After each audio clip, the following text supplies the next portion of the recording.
Camille Nedelec reporting there.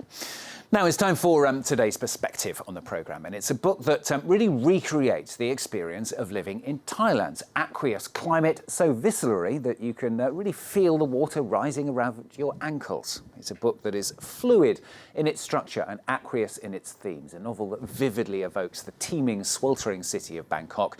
And it's a book that captures the lush history of Thailand, flowing gracefully from historical fiction to contemporary realism, even to science fiction. Those just a few of the reviews of the widely praised book Bangkok Wakes to Rain by author Pitchaya Sudbanthad. He joins me now in the studio. Thanks very much for coming in and talking to us. I've got the book here in French, but that's what I was given because we're in France, but we can show you as well the cover of it in English. Thanks for coming in and talking to us. Pleasure. I've had a little go here at trying to explain the book to our viewers. I mean, it's kind of a series of different stories, isn't it, with different characters, but all of them kind of showing a different aspect of life in Bangkok, and also sort of then shows what Bangkok may become in the future. Tell us, first of all, about some of the characters that you developed and why and how they fit into the book. Yeah, it's my novel is a book that takes place over the course of about 200 years, and it centers on this my home city and a set of characters from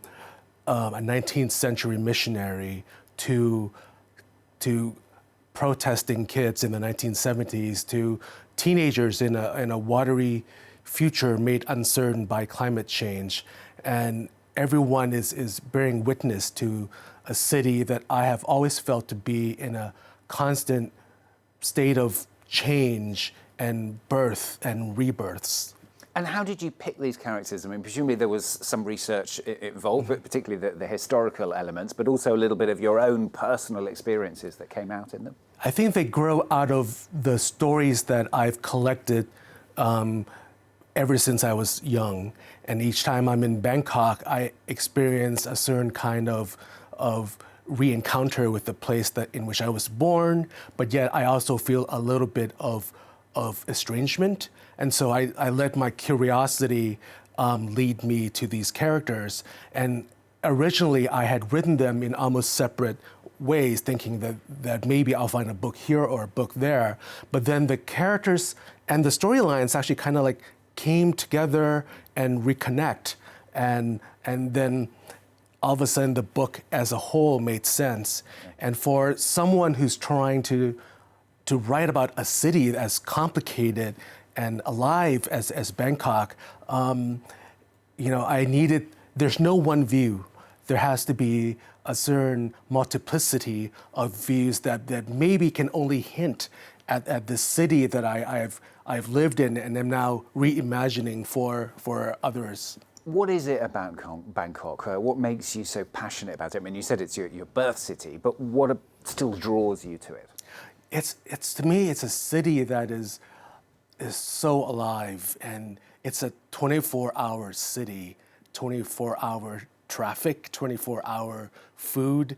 I would come home from the airport when I'm back in Bangkok, and I would just re-encounter this place in which your senses get overloaded, and every time I'm situated in this place, there's just a certain, it just lends itself to stories and the underlying layers of stories that might be beyond what you see in a travel brochure, because that's not the side of Bangkok that one usually sees in most Western takes. Yeah, of course, Thailand, I mean, it's always known, isn't it, the land of smiles, but you say that you really wanted to sort of go beyond that and show some of the nastier and difficult side of Bangkok as well. Yeah, it's a very complicated city. It's a city that has always been a cosmopolitan city and has faced certain troubles along the way that is not always known, and now with the advent of climate change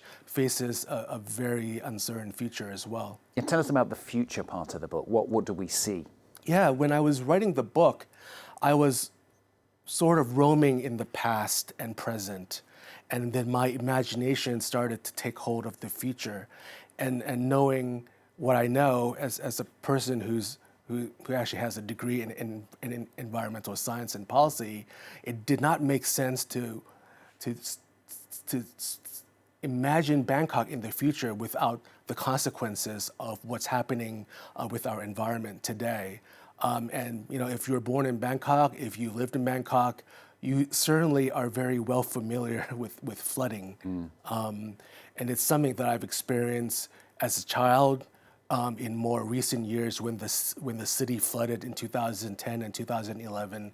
And it's something that I connected to my own experiences in New York and living through Hurricane Sandy.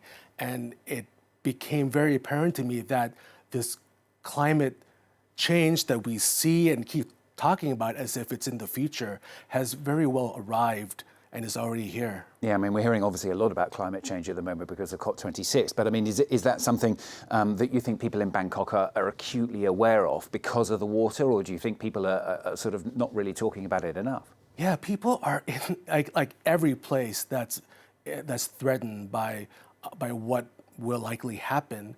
There's a little bit of recognition and a lot of trying to wishfully think it away, trying to persist in old models of economic growth, old ways of being, and hoping that we will not have to face the consequences. And it kind of contradicts against fundamentally Thai Buddhist beliefs of karma, where every action leads to consequence, cause and effect.